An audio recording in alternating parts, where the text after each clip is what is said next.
Well, right on time, Space Marine 2 does incredibly well, but people can't help it. Space Marine 2 is too busy making you feel heroic to show you the farce at Warhammer 40K's heart. That's right, bigot, you can't enjoy it. Ugh, God give me strength. Anyway, Warhammer 40K released an incredible game, Space Marine 2, for all intents and purposes. Most people really, really love it. I'm not buying it at nearly £60 because it has quite a small single player campaign. I'm a single player man. I don't like playing with other people. Alright, I'm antisocial.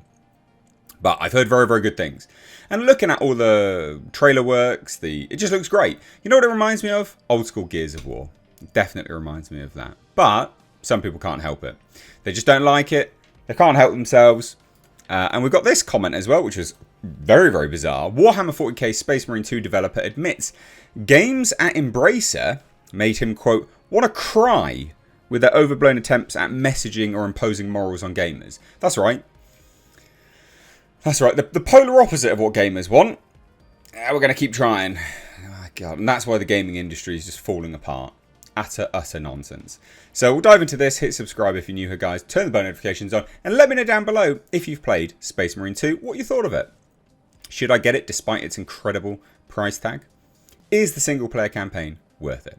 Let me know. Anyway, we'll take a look at this article first because this is, I guess, a bit of a backstory. And then we'll look at the Wokos freaking out. So Warhammer 40k Space Marine 2 developer and Saber Interactive CEO Matthew Karch recently revealed that he's not a fan of developers creating games that have, quote, overblown attempts at messaging or imposing morals. Good. It's not your job to facilitate sort of social change. Just make something entertaining. Fuck off. So, in a comment on a video of the Asmongold TV YouTube channel, where Asmongold reacts to legendary drops, Space Marine 2 is a reminder of what we lost, Karch made his opinion clear. So he literally wrote a comment. Hey man, CEO of Saber here. I love your videos. When we signed the deal to make Space Marine 2, all I wanted was a throwback game.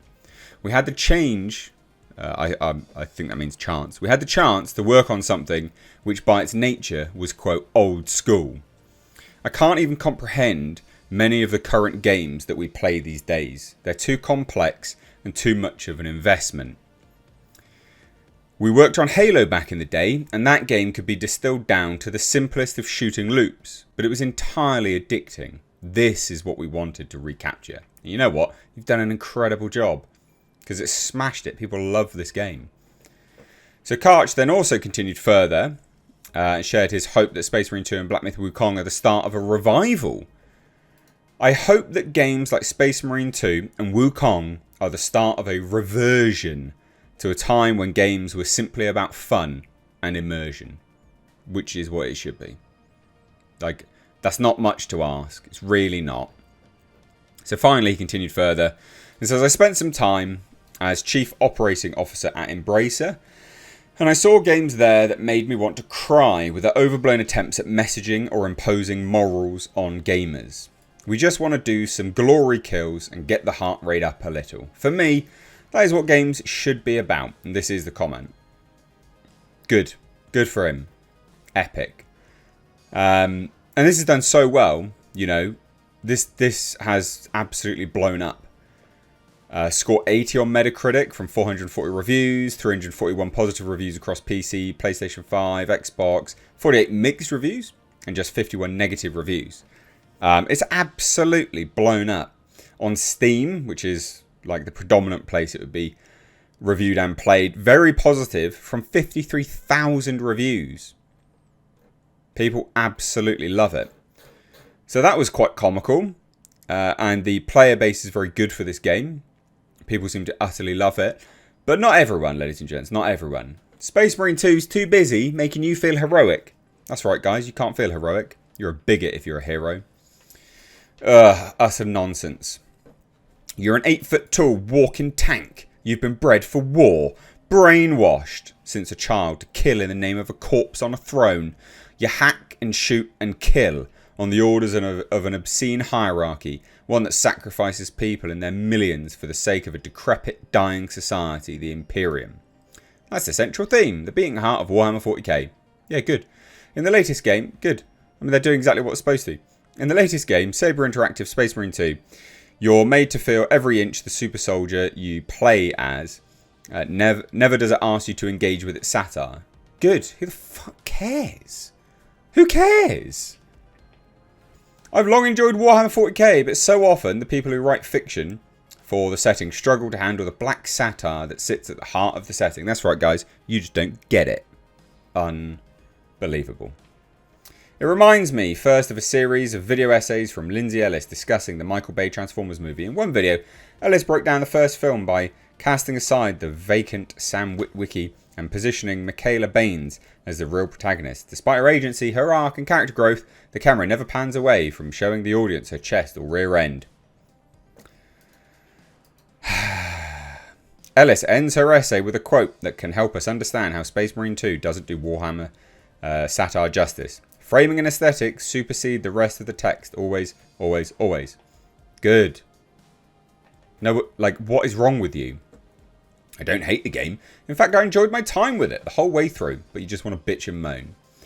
I enjoyed it as much as I did with the first Space Marine when I played in high school. The problem is, there's a non-insignificant sexist, racist and toxic portion, that's right, if you enjoyed this, you're racist, sexist and toxic, of the Warhammer fanbase that tend to think the Imperium is correct in its methods. Newcomers might play it and not understand what the setting is truly about. That would be a shame. Right, okay guys, you can't enjoy it now. Ah, my God. I mean, this is just, it's just drivel, isn't it, really? Like, it really is. The story of Space Marine 2 continues directly from where the first game released nearly 13 years ago. Titus is sent to a different planet to stop an invasion of orcs. In the process, he's betrayed and becomes embroiled in another invasion by the forces of chaos, the mortal enemies of the Imperium. Are they allegories for black people or something? What's going on? After killing practically every orc, he comes across and stopping the orc invasion near single-handedly. Instead of being treated as a hero, Titus is shamed. He's taken away by members of the Inquisition, the Imperium's jackboot intergalactic secret police force, simply because his compatriots are so paranoid about his supposed resistance to the metaphysical powers manipulated by the forces of chaos. What? Where's the complaint? What are you doing? Like, what is actually the complaint here? What are you complaining about? What's wrong with you?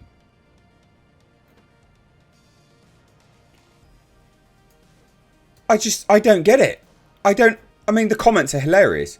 Your take hinges on one particular concept and assumption. The problem is it falls apart upon cursory examination. Early on, you talk about Ellis's review of Transformers and how presentation matters, and you simply assume that 40K presents itself as satire, that it presents itself the way you think of it. You seem upset that it portrays the Ultramarines of the Imperium as the good guys, but you never bother examining that. I hate to break it to you, but 40K presents the Ultramarines, and largely the Imperium, as the good guys, even while saying there are no good guys in 40K. The nice bright primary colours, the iconography, the broad stroke story, especially contrasted against the enemies of the Imperium, typically showcased front and centre. You have to dig into things and examine them to see that it's not quite the case. Something you deride the game for, burying all that in the audio logs you have to seek out.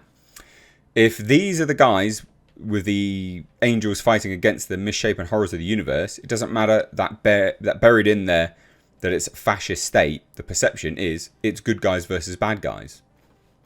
I mean, yeah, pretty true, to be honest. I mean, these people are crazy.